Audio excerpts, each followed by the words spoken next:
Glória a Deus. Amém, amados? Canção poderosa, né? É simples, mas é poderosa. Você já imaginou isso? Quando tudo perante o Senhor teu Deus estiver. E aí ele ainda fala assim, todo o teu ser ele controlar. Porque Deus tem certo controle da nossa vida, mas tem momento que a gente fala assim, não Deus, isso aqui deixa comigo que eu resolvo. Sim ou não? A gente faz isso. Mas aí a canção diz assim, olha, quando todo o teu ser ele controlar. Aí ele diz assim, só então, né? Esse só então é importante, né? Quando esse só então chegar na minha e na sua vida, amado, quando Deus controlar 100% assim, ó, em volta todo da nossa vida, 100% de nós, né? A gente vai ver e vai sentir essa ação sobrenatural de Deus na nossa vida para a glória do nome de Jesus. Amém? Quantos querem que Deus controle 100% da tua vida aí? O desejo de Deus também, sabe? Esse é um desejo de Deus também para a sua vida, para a glória do nome de Jesus. Eu cumprimento a todos com a paz do Senhor Jesus. Uma boa noite. Que bom estar na casa do Senhor, né? Que bom estarmos aqui adorando, servindo esse Deus maravilhoso. E eu convido, ou melhor, antes de falar sobre o texto da palavra do Senhor, eu queria lembrar os amados, nós tivemos hoje pela manhã escola bíblica dominical, né, bem frequentada, bastante gente, Deus falando conosco, né, aula para todas as classes, crianças, jovens, classe Ágape, nova criatura, e eu queria aproveitar essa menção para falar da classe de preparação para o batismo. O pastor Jeová pediu para que também relembrasse a igreja, nós teremos batismo no primeiro domingo do mês de abril, primeiro domingo do mês de abril, né? E é uma oportunidade que todos nós temos como igreja, de que você que ainda não é batizado também se batizar. A palavra nos diz assim, ide fazer discípulos, batizando-os, né? Em nome do Pai, do Filho e do Espírito Santo. E a palavra também diz assim, quem crê e for batizado, será salvo. Então é uma ordenança de Deus para nós como igreja. Se você ainda não é batizado, se você ainda não teve essa oportunidade, né, eu convido você a, no próximo domingo, estar presente na classe de preparação para o batismo, onde certamente você vai receber ali os ensinamentos de tudo aquilo que você necessita para participar também do seu batismo. E, obviamente, que a gente é uma classe não apenas de um domingo, mas de vários domingos, né? E aí, se você já participa do batismo agora, você continua na classe, você se mantém lá até pegar todo o conteúdo ali, mas é bênção de Deus para você, para todos nós como igreja, né? Cumprir esse ID do Senhor, e para você que ainda não teve a oportunidade de se batizar nas águas, é um convite, né, para você, para que você não deixe de estar conosco, próximo domingo a partir das 9 horas da manhã, todos os domingos nós temos aqui escola bíblica dominical, momento de Deus para a nossa vida. Amém? Quantos gostam de aprender de Deus aí? Dão glória a Deus. Glória a Deus. Então você é um aluno da escola bíblica dominical desde já, né? O aprendizado ele vem pelo estudo, e a nossa escola é realmente uma escola, né? A gente tem uma oportunidade de crescer em Deus aqui em todas as classes. Deus tem falado desde as crianças, adolescentes, jovens, adultos, todos. Deus tem falado, tem usado professores, e a gente não pode deixar também de receber essa bênção para a glória do nome de Jesus. Sei que domingo é aquele dia que a gente às vezes quer dormir um pouco mais, né, tal, mas quando a gente se esforça, Deus abençoa, né, Deus prospera, Deus fortalece o nosso corpo também para que tudo vá bem. Amém, amados? Amém. Eu queria hoje falar um pouco com a igreja do Senhor Jesus dessa palavra, né, e falar um pouquinho sobre aquilo que a gente está vivendo nos tempos atuais, né? Segundo a ONU, a Organização das Nações Unidas, nós tivemos em 2024 134 guerras no planeta. Então a gente tem algumas guerras em andamento, né, que são as guerras maiores, que a gente conhece, Ucrânia, Rússia, Israel, Hamas, outras guerras maiores que a gente tem notícias, né? Mas a gente tem no mundo várias guerras acontecendo. Todo o tempo o homem acaba entrando em guerras, e guerras estão acontecendo todos os dias. E eu queria hoje falar um pouquinho sobre isso, sobre tempo de guerra, né? Tempo de guerra, é interessante que a gente está no ano de quê? De missões, amém? Um ano de missões. E missão também é uma guerra. ser cristão é estar em guerra, amém? Ser cristão é estar em guerra. A Bíblia diz que nós estamos em guerra não contra carne, nem contra sangue, mas contra quem? Principados e potestades. Então você está em guerra, amém? Você está em guerra, se você não sabia, se liga aí, você está numa guerra. Eu estou numa guerra, nós estamos numa guerra, né?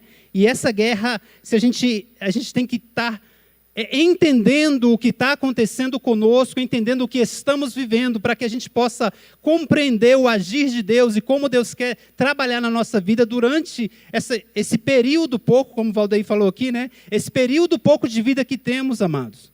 Nós temos que compreender o que vivemos, o que estamos passando, para que a gente permita que o Espírito Santo faça tudo, né? Controle todo o nosso ser, e a gente possa viver a boa, perfeita e agradável vontade de Deus. Para falar sobre esse tempo de guerra, para falar sobre isso, sobre essa batalha espiritual que acontece, né, todos os dias, eu queria ler um texto com você da palavra do Senhor, sentado como você está. Abra, por gentileza, Juízes, capítulo de número 6. A gente vai ler dos versos de 1 a 12. Juízes, capítulo 6, de 1 a 12.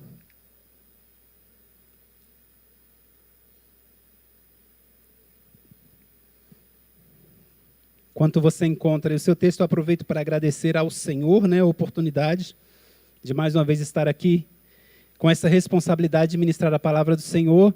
Agradecer também à igreja, pastor Jeová, os demais pastores, né, os nossos colegas que aqui estamos servindo ao Senhor com alegria. Quem encontrou Juízes 6, fala, eu amo Jesus. Quem não encontrou, fala, eu também. Amém? Juízes 6, creio que a maioria já achou, está no telão também, diz assim, porém os filhos de Israel fizeram o que parecia mal aos olhos do Senhor, e o Senhor os deu na mão dos midianitas por 7 anos, e prevalecendo a mão dos midianitas sobre Israel, fizeram os filhos de Israel para si, por causa dos midianitas, as covas que estão nos montes, e as cavernas e as fortificações. Porque sucedia que, semeando Israel, subiam os midianitas e os amalequitas, e também os do Oriente contra ele subiam. E punham-se contra eles em campo, e destruíam a novidade da terra, até chegarem a Gaza, e não deixavam mantimento em Israel, nem ovelha, nem bois, nem jumentos, porque subia com os seus gados e tendas, vinham como gafanhotos, em tanta multidão que não se podia contar, nem ele, nem os seus camelos, e entravam na terra para destruir. O verso 6 diz assim, assim Israel empobreceu muito pela presença dos midianitas. Então, finalzinho do verso 6 diz que os filhos de Israel clamaram ao Senhor. Vamos pular um pouquinho lá no verso 11.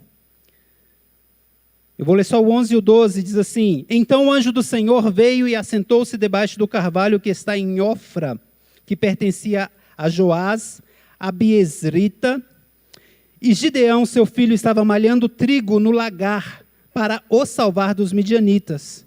Então o anjo do Senhor lhe apareceu e disse, o Senhor é contigo, varão valoroso. Amém.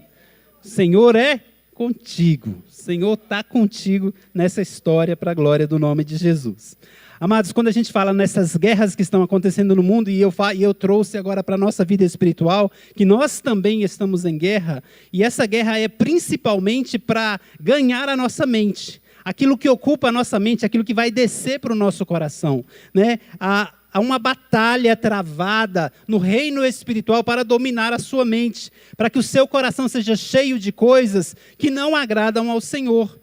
Todos os dias, amados, há uma imensidão de dardos, uma imensidão de situações que são colocadas diante dos seus olhos, que são colocadas nos seus ouvidos, que são colocadas por palavras, por pessoas. Diversas coisas acontecem para que você possa guardar no seu coração aquilo que não agrada ao Senhor. Para que a sua mente retenha, para que desça para o seu coração, para que você viva de forma carnal. Interessante que lá em Efésios 6, quando a gente fala de guerra, a gente não tem como não falar de Efésios 6, né? Quando fala da armadura do Senhor, fala assim, tomai toda a armadura do Senhor. E uma parte dessa armadura é um capacete. Capacete de quê? Da salvação. Tomai o capacete da salvação. Então a gente tem que ter esse capacete. Por quê? Porque a nossa mente, o nosso cérebro é um alvo de Satanás. Tem flechas, tem dardos voando. A Bíblia fala de flechas que voam de dia, de dardos inflamados do maligno, que estão voando aí pelo planeta, que estão no reino espiritual passando por nós.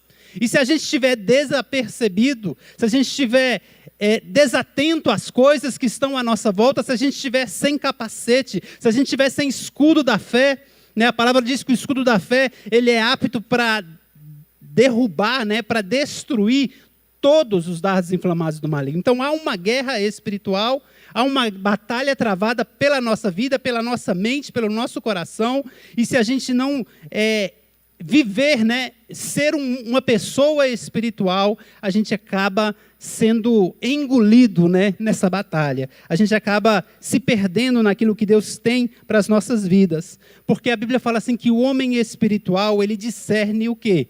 Tudo. O homem espiritual, ele é capaz de entender, de discernir o que está acontecendo. Às vezes você chega num ambiente, as coisas estão de uma forma, sabe, terrível, e quando você chega, você discerne que aquilo ali não são apenas pessoas, né, fora do controle, mas tem também ali um espírito maligno trabalhando naquela situação. E se a gente não for espiritual, a gente não vai conseguir entender essa guerra, a gente não vai conseguir lutar essa guerra, a gente vai apenas viver como se nada tivesse acontecendo, como se estivéssemos, imagina um soldado que vai para a guerra vestido com uma arma e chega lá, na batalha, tem um jardim tão bonito que ele se esquece que está na batalha e vai colher flores e vai fazer um piquenique com sua família e tá, olha, eu estou aqui na bênção, mas vem cá, você está numa guerra, você está com uma arma, você foi para uma batalha, então a gente tem que estar conectado, a gente tem que estar sendo pessoas espirituais. Lá em Romanos 8, 2 versos, 13 e 14, diz assim, porque se viverdes segundo a carne, morrereis. Mas se pelo Espírito mortificardes as obras do corpo, vivereis. E aí o verso seguinte, o 14, vai dizer o seguinte, porque todos os que são guiados pelo Espírito de Deus, esses são filhos de Deus. Quantos filhos de Deus temos aqui? Somos filhos de Deus. E uma das definições de filho de Deus é quem é guiado por esse Espírito, guiado pelo Espírito de Deus. Né? Então, o que eu queria hoje, né, transmitir a todos nós, a mim também, é esse cuidado que temos que ter, de entender quem somos, de entender onde estamos, de entender que batalha é essa, de entender como que nós lutamos essa guerra, de entender como viver nesta terra, né, crendo que chegaremos ao céu. E, como eu expliquei, a gente vai tentar falar sobre esse texto de Juízes 6, para explicar um pouquinho sobre essa batalha espiritual que estamos vivendo todos os dias, sobre esse tempo de guerra. É literalmente um tempo de guerra que vivemos. E quanto tempo dura essa guerra, né, amados? A guerra é espiritual. Dura o tempo da nossa vida. Aqui na terra vai durar o tempo da nossa vida, né? A gente já nasce em batalhas, a gente vê, às vezes, pessoas dando testemunho, quando eu nasci, já veio ali uma seta para me destruir, minha mãe orou, meu pai clamou, e nós lutamos e vencemos. Então, essa batalha dura quanto tempo essa guerra? Dura toda a nossa vida. E a gente vai ver aqui o povo de Deus vivendo esse tempo de guerra. A Bíblia fala que no tempo dos juízes, Juízes 21, 25 vai dizer isso. Naqueles dias não havia rei em Israel, porém cada um fazia o que parecia reto aos seus olhos. Ou seja, cada um fazia aquilo que achava que era certo, aquilo que bem entendia. Então as pessoas começavam a viver sendo senhores de si mesmos, fazendo aquilo que eles entendiam como correto para eles mesmos. Qualquer referência com os dias atuais parece brincadeira, né? Porque o que hoje nós temos é o quê? São pessoas que são senhores de si mesmo e que falam assim, como assim eu vou servir a Deus? Não, eu vou ser senhor da minha vida. E as pessoas continuam até hoje, o mundo continua até hoje, fazendo o que bem lhe parece aos seus olhos. E se esquecem daquilo que vivem, do Deus vivo, né? Que tem uma diferença para a nossa vida e para a nossa história. E esse povo de Deus Deixa eu só contextualizar vocês onde a gente está aqui com o povo de Israel. Lembra que o povo de Israel, Deus forma o seu povo, né? Por meio de chama Abraão, forma o seu povo, Isaac, Jacó, filho de Jacó, José é levado para o Egito. Lá no Egito Deus usa José e o povo desce para o Egito. Lá o povo prospera, lá o povo cresce e depois o povo é escravizado por Faraó. E Deus, com mão forte, usa um homem chamado Moisés e tira esse povo do Egito e caminha pelo deserto e passa por ver grandes milagres, ver grande coisa. E agora esse povo chega diante da terra prometida. Josué carrega esse povo, cruza o Jordão, entra na terra prometida e começa a herdar nessa terra e viver essa terra. E aqui Juízes vai estar nesse momento em que esse povo de Deus, ele começa a se esquecer, né? Ele começa a se esquecer do Deus que fez todas as coisas. Eles começam a se esquecer do Deus que o tirou da escravidão. O primeiro verso que nós lemos, de Juízes 6, diz assim: porém, os filhos de Israel fizeram o que parecia mal aos olhos do Senhor. E o Senhor lhe deu na mão dos midianitas por 7 anos. E o verso 6 diz assim que Israel empobreceu muito. O que a gente percebe aqui é um povo que é povo de Deus, que tem promessa de Deus, que está herdando uma terra prometida, que tem tudo para dar certo. Tem tudo para caminhar em bênção, de vitória em vitória, mas a Bíblia diz assim que os filhos de Israel fizeram o que parecia mal aos olhos do Senhor. Os filhos de Israel se esquecem do seu Deus e começam a viver a vida segundo eles mesmos, como eu acho que deve ser. Vivendo a vida sem se preocupar com o Senhor, sem ter um conhecimento de Deus, sem ter o temor do Senhor, né? E por causa desse distanciamento, por causa dessa distância de Deus, o sofrimento começa a chegar.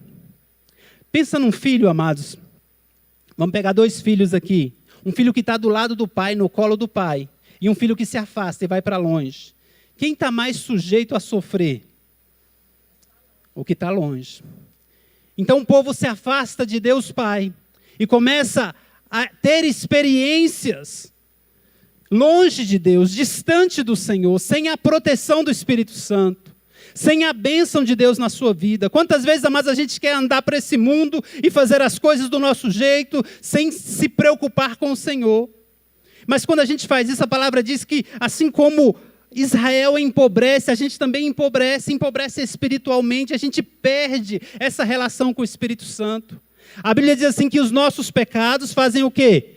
Separação. Entre quem? Entre nós e o nosso Deus. Então, quando eu peco, quando eu saio da direção do Espírito Santo, eu me distancio do meu Pai, eu fico longe do meu Pai. E lembra do filho pródigo, quando estava longe do Pai, fazendo tudo o que queria, onde que ele termina, onde que ele acaba, querendo comer a comida de porcos, porque se distanciou do Pai, porque foi para longe da casa do Pai. E assim esse povo estava. Verso 6. Assim Israel empobreceu muito pela presença dos midianitas. Interessante que o verso 6 ele tem um plot twist aí, né?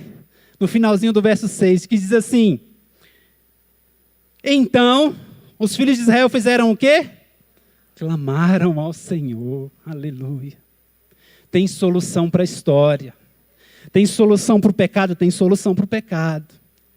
A palavra diz que o sangue de Jesus nos purifica de alguns pecados, não de todo pecado. O sangue de Jesus nos purifica, nos lava, nos limpa, nos coloca de pé. O sangue de Jesus tira a gente do monturo, tira a gente do erro, põe de pé e fala assim: eu te lavo, eu te limpo, cuido de você e te dá uma nova vida. Aleluia. Começa com o que os filhos de Israel fizeram, começa com clamar ao Senhor. A palavra diz que eles clamaram: Deus, nós precisamos de Ti.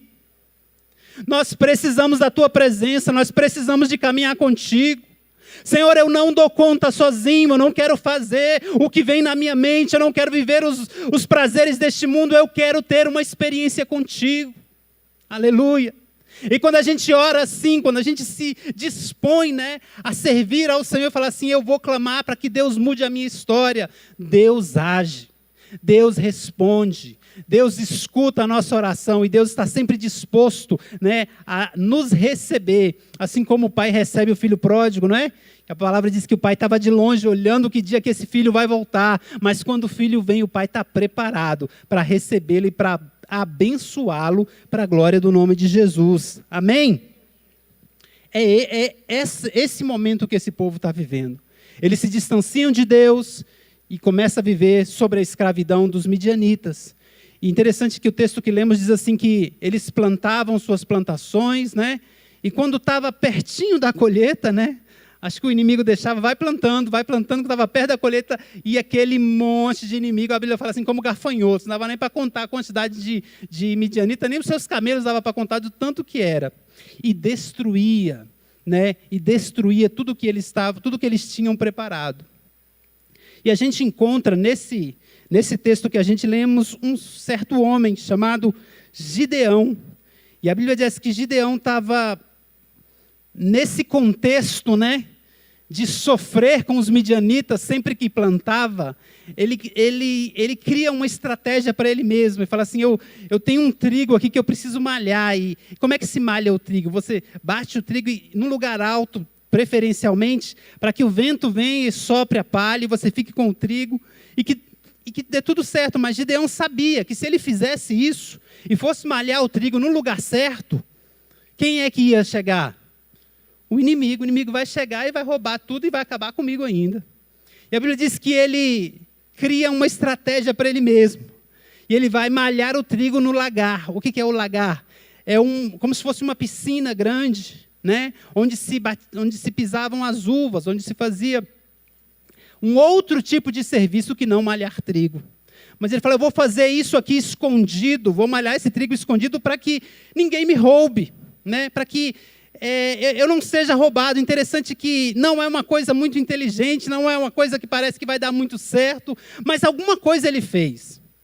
Ele tinha a percepção de que se ele continuasse fazendo as coisas, sabe, do jeito normal, não daria certo porque o inimigo viria. Então a primeira coisa que a gente tem que ter quando a gente está numa guerra é a consciência de onde estamos. E a Bíblia vai dizer que este homem de Deus aqui, Gideão, tinha essa consciência. Ele sabia que ele estava numa guerra, ele sabia que ele estava numa batalha, ele sabia que não podia malhar o trigo no lugar certo, porque se ele fosse malhar no lugar certo, ele ia perder tudo. Então ele começa a fazer malhar trigo no lagar, ele começa a ir para um lugar escondido, fazendo umas coisas que às vezes nem dariam tão certo, não seria adequado, não era bom, né? Mas ainda assim ele faz alguma coisa, assim ele se esforça para fazer algo. Né? Ele não fica só parado, não vou deixar o inimigo vir aqui roubar tudo. Ele começa a querer melhorar, né, a sua situação.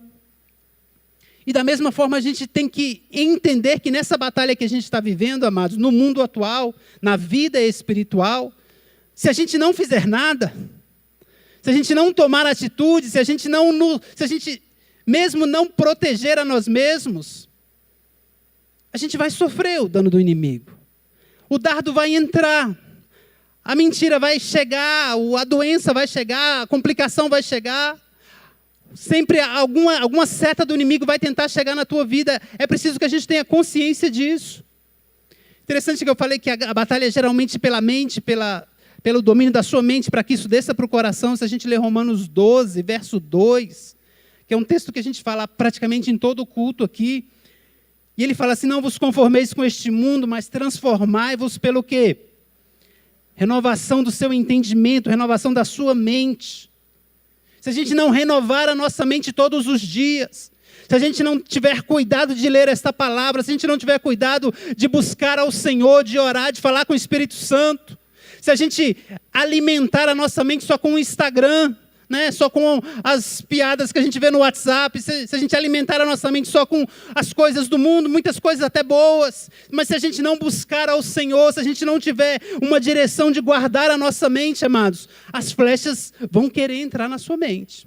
Os dardos inflamados vão querer entrar no seu coração. E quantas vezes a gente não se pega falando, Senhor, será que eu estou no caminho certo? Será que é isso mesmo? E quantas dúvidas às vezes Satanás quer colocar na nossa vida e falar assim, mas eu orei, mas eu falei, mas isso não aconteceu. E a gente começa a querer duvidar de Deus e começa a querer trilhar caminhos outros, porque a nossa mente foi atingida, porque o dardo entrou, porque a gente não fez nada. Mas a palavra diz assim, renovai a sua mente. Renovai a sua mente, transformai-vos pela renovação do vosso entendimento, para que a gente experimente a boa, agradável e perfeita vontade de Deus para a nossa vida. Amém? Aleluia.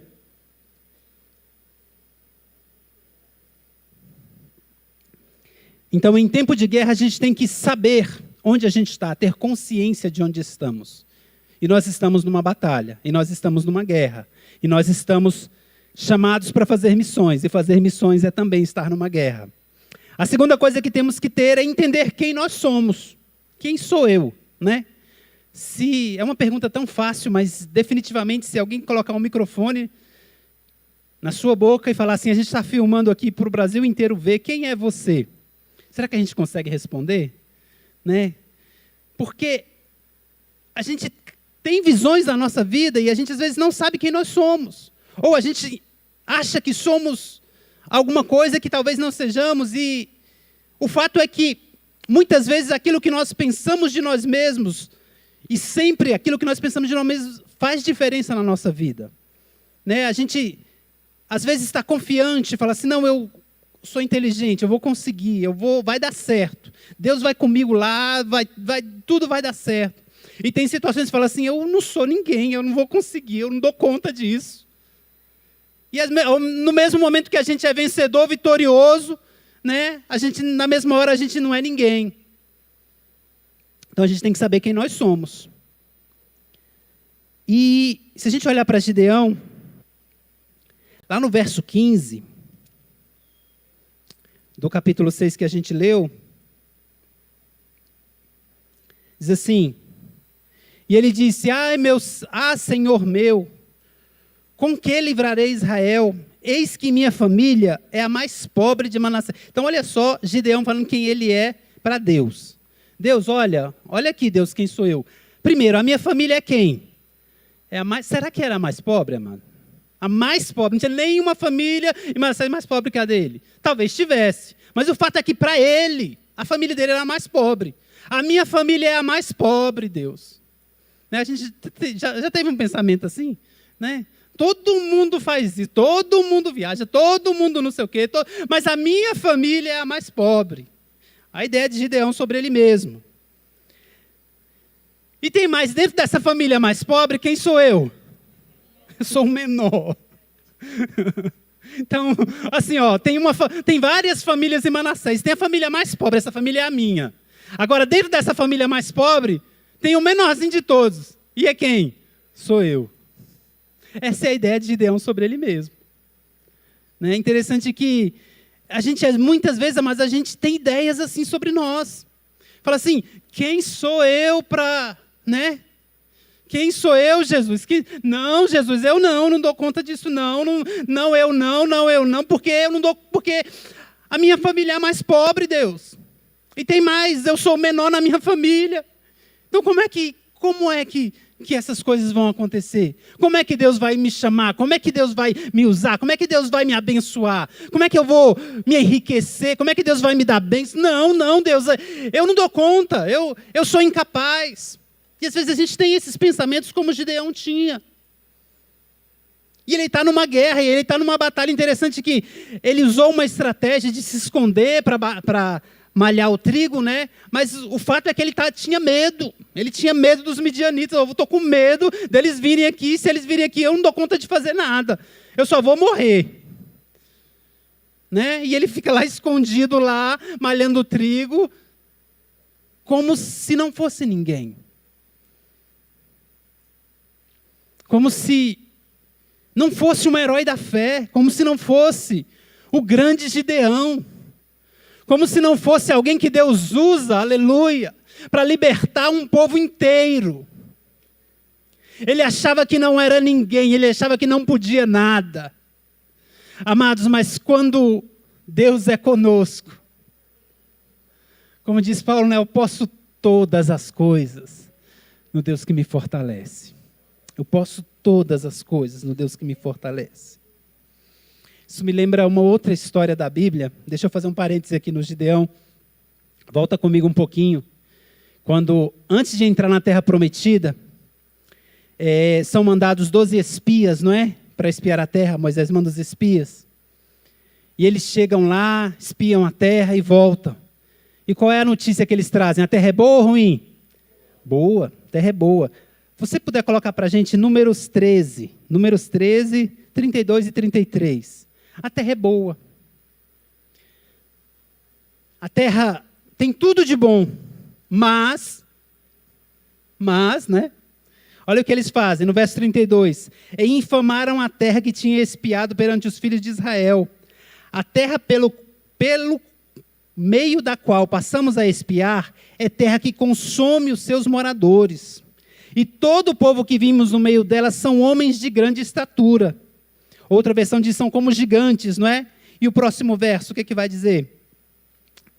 Também vimos ali gigantes, filhos de Anak, descendentes dos gigantes, e éramos aos nossos olhos como gafanhotos, e assim éramos também aos seus olhos. Ou seja, eles não apenas se sentiam pequenos, como eles sabiam que eles olhavam para eles como pequenos, ou seja, até o pensamento do outro ele sabe, né? Até o pensamento, não, a gente não apenas era pequeno, mas eles olhavam para a gente e falavam assim, vocês são pequenos mesmo, né? E eles foram lá espiar, ninguém viu ninguém conversou com ninguém. Mas é o povo que sai do Egito. É o povo que vê o Mar Vermelho se abrir.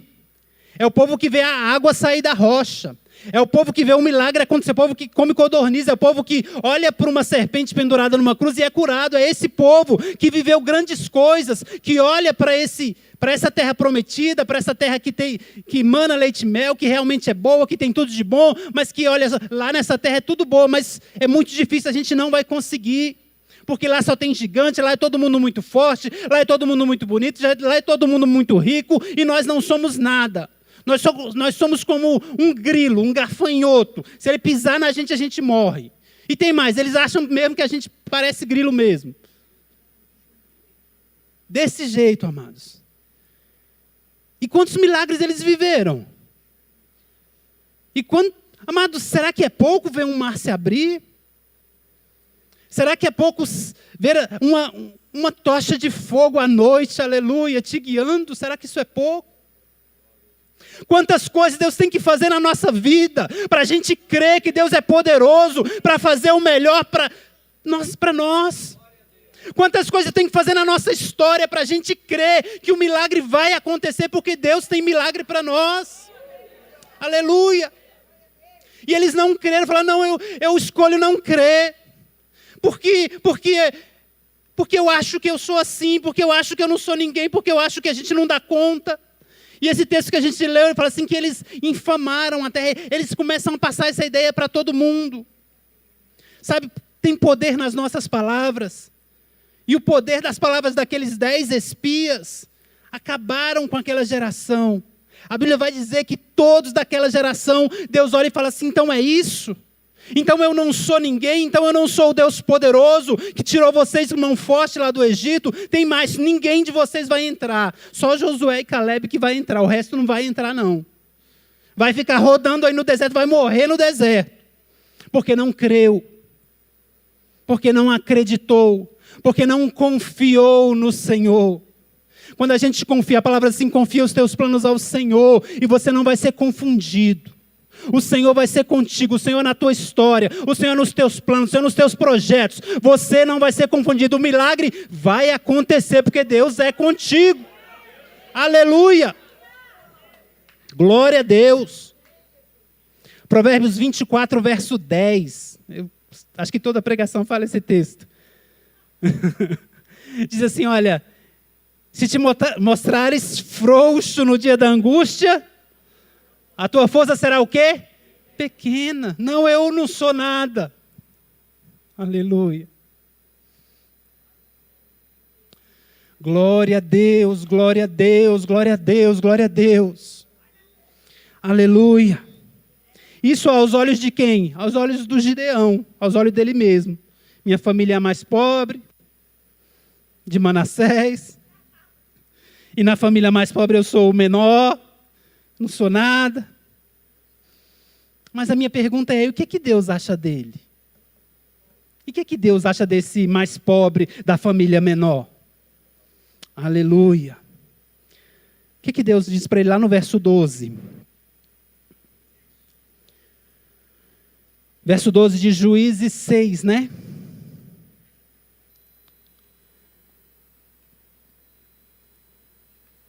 Então o anjo do Senhor lhe apareceu e disse: o Senhor é contigo o quê? Aleluia. O Senhor é contigo, varão valoroso. Aleluia. O Senhor é contigo.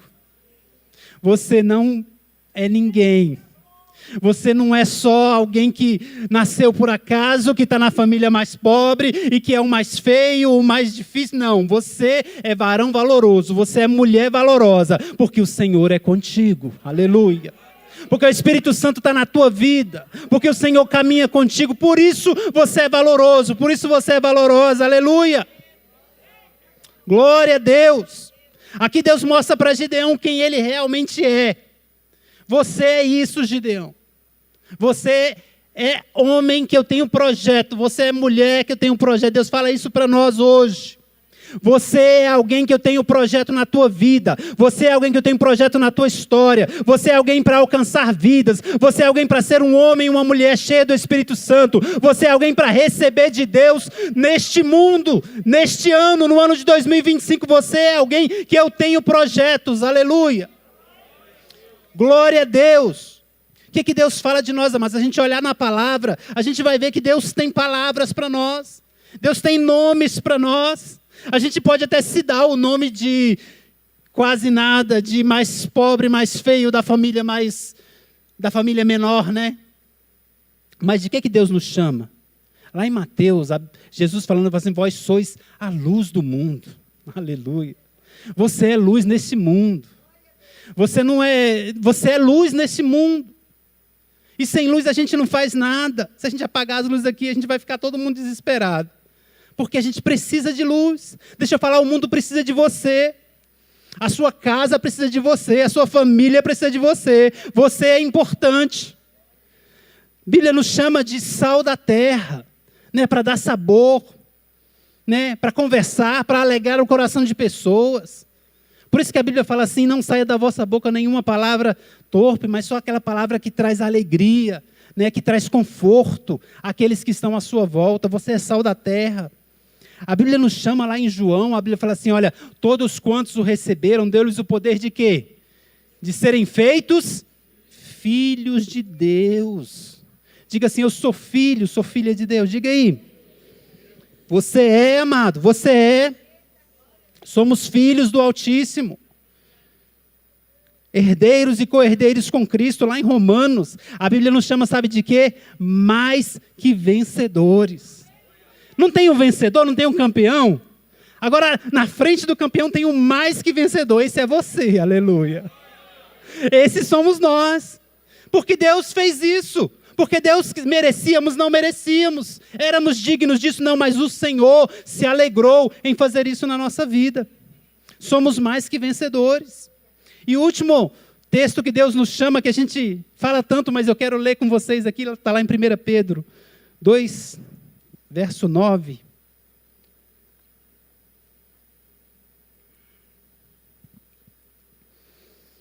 Vós sois o quê? Vamos ler diferente? Você vai falar assim, eu sou, tá? No lugar de vós, você vai falar, eu sou. Então, vamos lá. Eu sou geração eleita, sacerdócio real, nação santa, povo adquirido, para que anuncieis as virtudes daquele que vos chamou das trevas para a sua maravilhosa luz. Aleluia! Glória a Deus! Deixa eu te falar, esse é você. Esse é o que Deus diz que você é.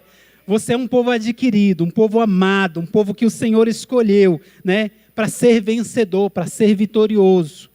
Por isso que ele fala, olha para Gideão, fala: Gideão, você é um varão valoroso. Eu tenho coisas na sua vida, eu tenho coisas na sua história. Eu tenho uma batalha para você vencer. Né? Então, primeiro a gente tem que entender onde estamos, depois temos que entender quem somos. Né? E aí a batalha vai chegar. Mas antes da batalha, algumas coisas Gideão vai fazer. Eu queria falar brevemente duas coisas, já a gente está encerrando, para não aumentar muito aqui o tempo. No capítulo 6,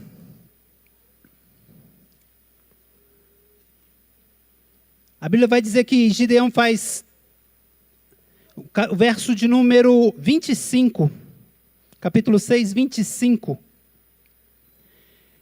A primeira coisa que Gideão vai fazer, antes de iniciar a batalha, né? A gente vai para uma batalha, vai para uma guerra, Gideão, mas você vai fazer uma coisa aqui. Juízes 6, 25.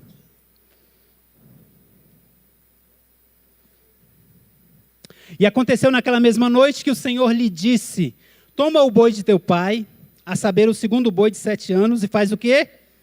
Derriba o altar de Baal, que é de teu pai, e corta os bosques que estão no pé dele.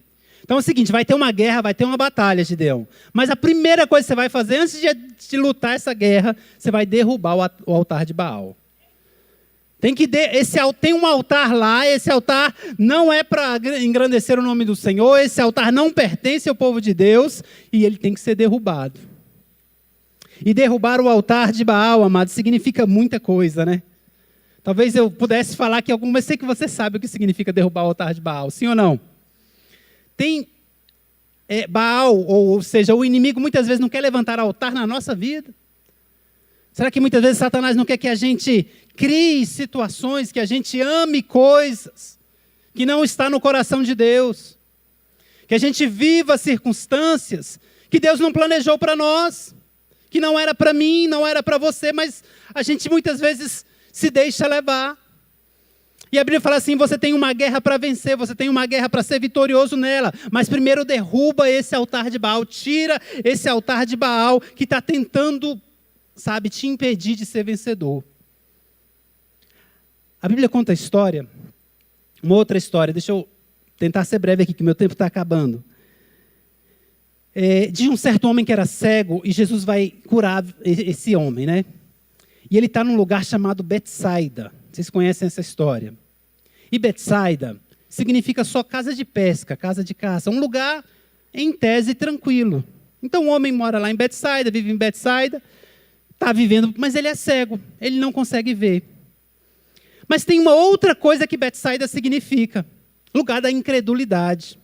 Porque Jesus fala assim, olha, se fosse feitos os milagres em outro lugar que foi feito em Betsaida, todo mundo já teria se convertido. Então, Betsaida é uma ilha, ou uma aldeia, né, tranquila, bonitinha, boazinha, mas é uma aldeia incrédula. Uma aldeia onde Jesus não consegue agir pela falta de fé daquele povo. E está lá o homem cego, e ele quer ser curado. Sabe a primeira coisa que Jesus faz? Pega na mão desse homem e fala assim, vem para cá. Tira ele, de dentro de onde? De Betsaida. Fala assim, não fica no lugar da incredulidade, não. Porque no lugar da incredulidade não tem como eu te curar.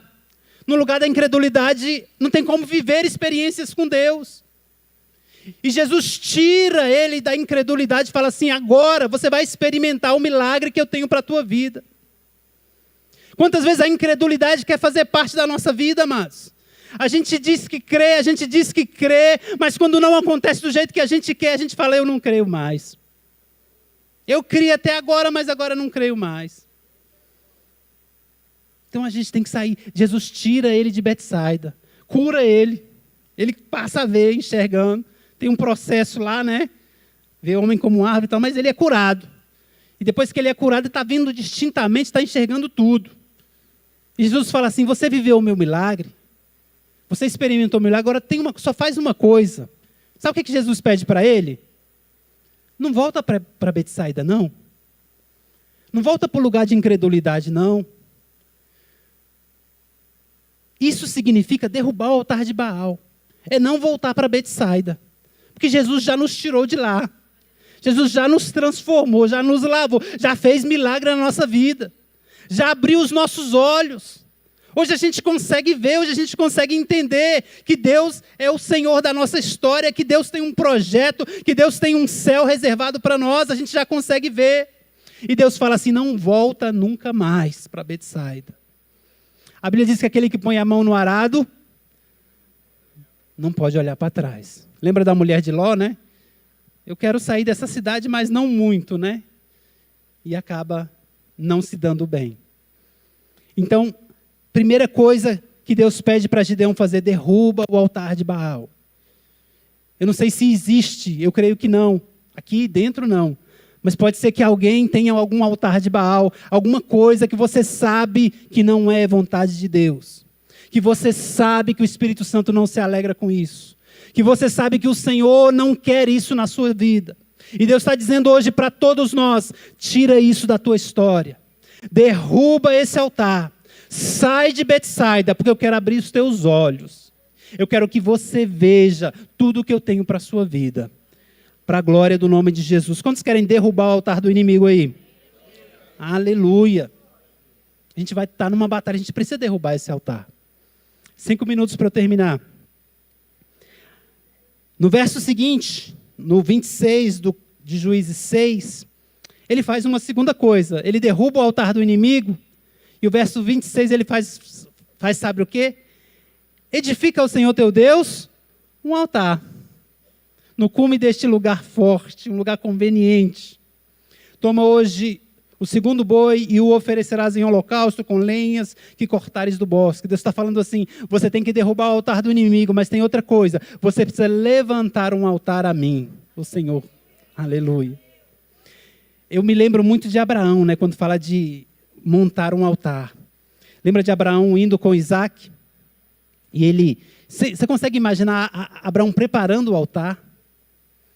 Preparando o altar para entregar o que ele tinha de mais precioso. Falar assim, Senhor, o que eu tenho de mais precioso é teu.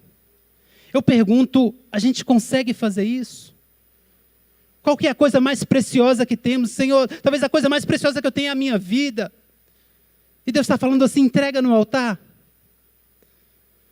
Né? Quando tudo perante o Senhor teu Deus estiver, né? Quando todo o teu ser lhe controlar, então entrega isso no altar.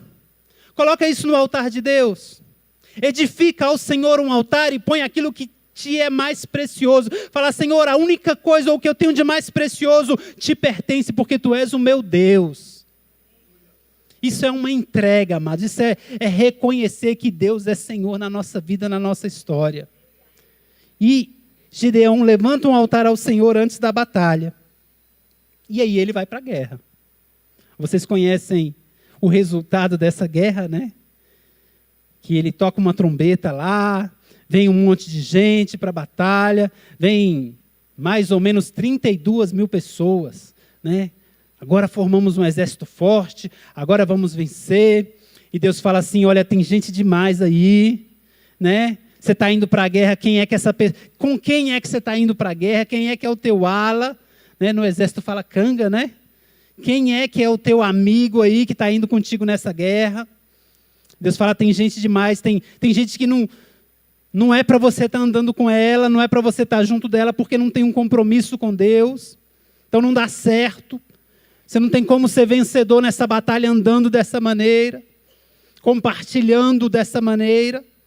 E aí Deus manda tirar alguns, né? Se você ver lá no verso 3 do capítulo 7, diz assim, apregoa aos ouvidos do povo dizendo, quem for covarde, medroso, que volte e vá apressadamente para casa. Né? Para as montanhas de Gileade. Vai embora, pode ir. Tem uma batalha acontecendo, tem uma guerra para vencer. E se a gente for, mas do lado de covarde, do lado de medroso, como é que a gente vai vencer essa guerra? E Deus fala assim, não tira. Eram 32, ficaram 22, é isso?